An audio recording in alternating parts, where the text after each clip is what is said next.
Hey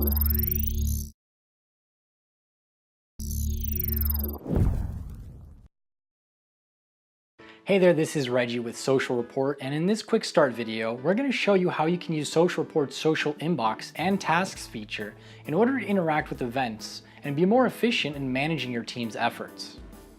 Let's first jump into the inbox tab. Here, you'll see a list of all social events from profiles connected to this project.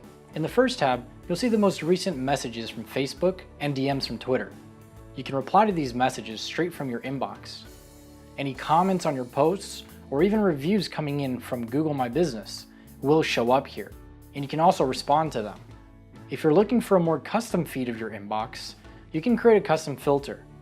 Let's say, for example, any direct messages from Twitter, likes from Facebook, or comments from Instagram will show up here. Once you save this filter, you'll be able to use it again in the future. You can click on any event to bring up more details, and here you'll see that we give you the ability to reply to the direct messages, translate content if it's in a different language, as well as give you the ability to follow the user. We give you the option to hide events that you've marked as complete, or that you've already read, and the inbox will automatically clear those out for you.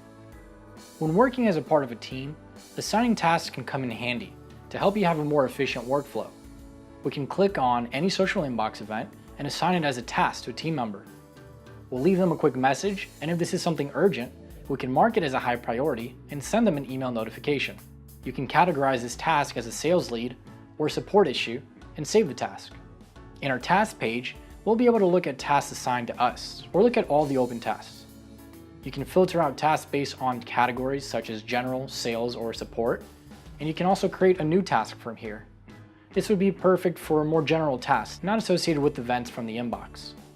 We can click on a task to pull up the event associated with it, and this will allow us to begin interacting with it, such as replying to a comment or a direct message. We can leave an internal note to our team and then mark this as a completed task when we're finished. And that's it. The social inbox can help you interact with social events all from one place, and it also allows you to assign tasks to your team members. If you have any questions or need any help, make sure to reach out to our support team.